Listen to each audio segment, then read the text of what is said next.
Hello, everybody, and welcome to Forever Rugby on Forever Sports for today's Six Nations review and look back at what was an absolutely brilliant tournament and a much higher standard of rugby than we saw at the last year, towards the end of the year when we sort of completed last year's Six Nations. It really has taken a while, but we are finally seeing proper Test match rugby quality. And I think it was inevitable after that sort of sabbatical, a longer sabbatical and break than I think most players have probably ever had since they actually started playing professional rugby. And after that, it did take a while for players to get back up to fitness, to get the skill sets going. And then after the sort of the Autumn Nations Cup and all that, a bit of club rugby, and players were playing a lot better. What was quite noticeable was the players that weren't playing club rugby, i.e. a lot of the England Saracens players, took them even longer throughout the tournament. And that's why I think probably a big core reason why England did struggle across the tournament. But some really interesting results, some very big performances, a couple of interesting things. We will be doing 5 things learned, which will be coming out tomorrow. So make sure you keep tuning on that. So that'll be quite interesting to sort of see some sort of 5 main takeaways. And we've also got a team of the season video coming up in a couple of hours. So make sure you are subscribed to the channel and you smash like on the video as well. And so you can wait to see that. But just looking back at the entire tournament, Wales, obviously the victors, deserved winners in my opinion. Yes, they did have a bit of the rub of the green a couple of times and had, some fortunate decisions. But at the end of the day, if you look at the England game, for example, yes, they might have had 2 sketchy tries, but they won by more than 14 points. They were deserved winners. And I think, you look at the games against Ireland, Scotland. Yes, they were playing against 40 men, but what are they supposed to do? You cannot sit there and say that, for example, the Springboks didn't deserve the World Cup if they got a yellow card somewhere along the line. It's not about that. It's about beating the side in front of you, and Wales did that 4 out of 5 times. Just going down to France in the final minute, which prevented the Grand Slam, but they were crowned winners eventually. So if we look at the log, Wales right on top there, 20 points after their 5 games. A point difference of 61, 4 bonus points. France finishing on 16, also with 4 bonus points. A points difference of 37. 3 wins, 2 losses. Lost to Scotland and lost to England as well. And probably the loss to England is really where it went wrong for them, because I think that was a side where Scotland had beat them, Ireland did, and went on to go beat them.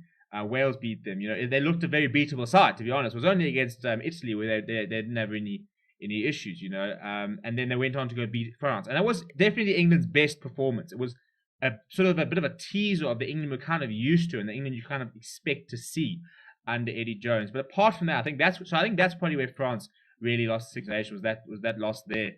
Ireland took a while to get going, and I think third place, they're probably fortunate to be third. Literally got there by virtue of 1 point for bonus point. But they were quite close in all their encounters. They lost to France 13-15. They lost to England 16-21. Hammered Italy, just beat Scotland 27-24, and then beat England very well 32-18. So I think Ireland and Scotland had very, very good championships despite not quite getting over the line. I think, you're looking at that 15 points. They were very close. They didn't get thrashed. They never, ever got thrashed. There were no games where either of those sides got completely outplayed, completely outclassed, and it was a bit of an embarrassing performance. I think if you look at England, they were completely outplayed for that 32-18 loss. They were completely outplayed when Scotland actually beat them in the first round. 11-6.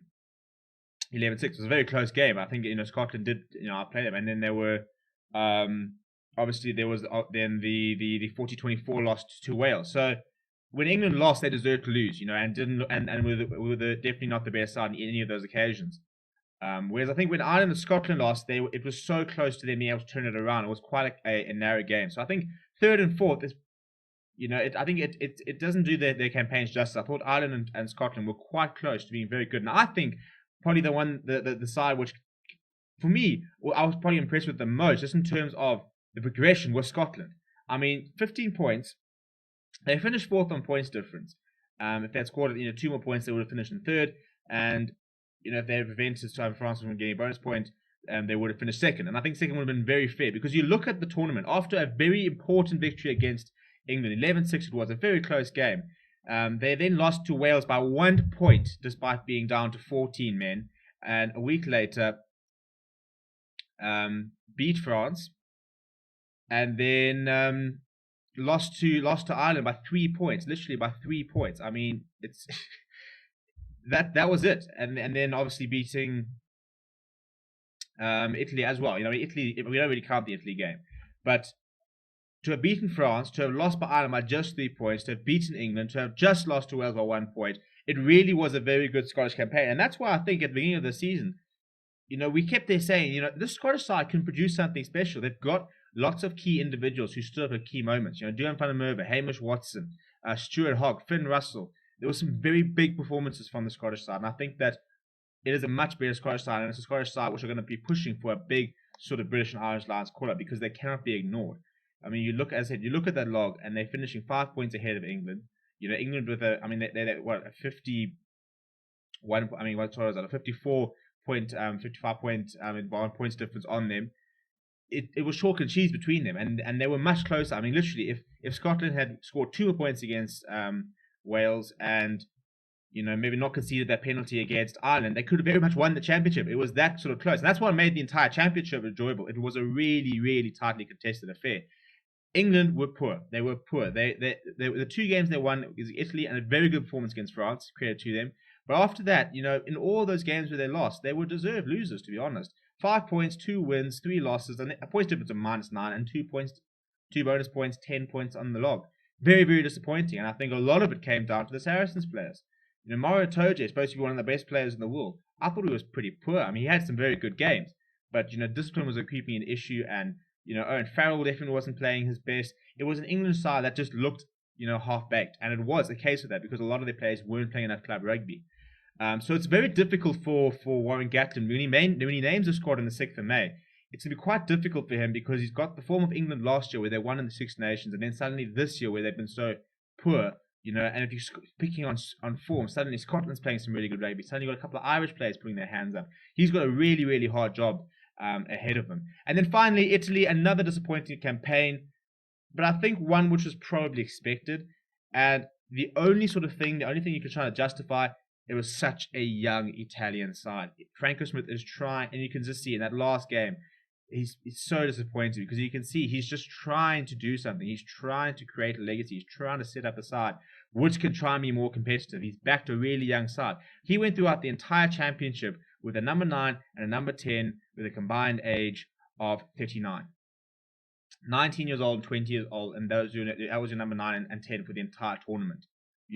I mean, Paolo Galbizzi is so new to professional rugby, let alone international rugby. Stephen Varney is a very good talent, but they're so inexperienced. And I think there were moments, I think Montana Ione is a very nice player there. A couple of decent Italian players, and it's a bit of a next generation, and lost some big sort of stalwarts over the years. So it's a transition period for Italy, and I know everybody's calling for them to sort of be moved and stuff like that. And look, but at the end of the day, if they play against Georgia, who's always sort of the side people are touting to come up, and they've smashed Georgia, then what's the point? So I do understand, I kind of see what Franco Smith is trying to do, and I think it's the right approach. The problem is it's an approach that should have been adopted a lot sooner, because now they're sort of just such a gulf in quality. But, they've 22-23, I think is probably what Franco Smith is aiming for. He's going to sit there and say, right, we're going to try and compete a bit more next season. But by the time he gets to 2023, this Italian side would have been together for 3-4 years.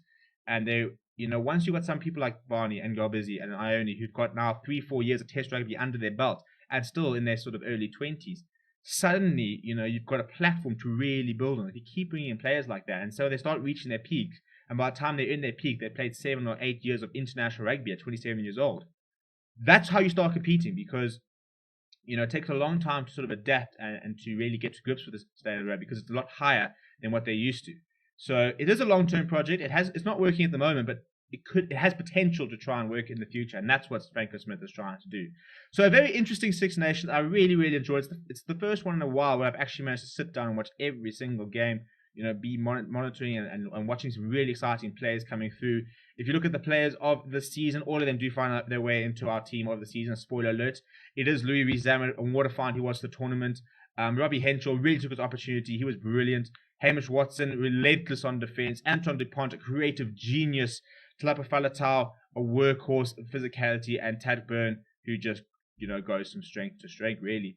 Let me know what you thought of the entire tournament down in the comments below. Do smash a like on the video. Subscribe so that you get to see the team over the tournament, as well as the 5 things learned. We'll obviously be doing a lot of coverage for the British and Irish Lions series. We're going to try and be on the ground, getting more opinion. We've also got a live show on Wednesday, which will be at 7 o'clock British Standard Time, 8 o'clock South African Standard Time, where we're going to be doing a bit of a Rainbow Cup look ahead, looking at the South African sides. and with everything and with the Rainbow Cup coming up, Leinster and Munster playing in the final over the weekend, and I'm going to have Stat Kasas play against. We'll be discussing that with Lucanio Chongweni, who is our sort of local rugby analyst, really. And yeah, so let me know what you thought. As I said, please smash a like on the video. Do subscribe. My name is Steven. Thank you very much for watching, and as always, I'll chat to you very soon.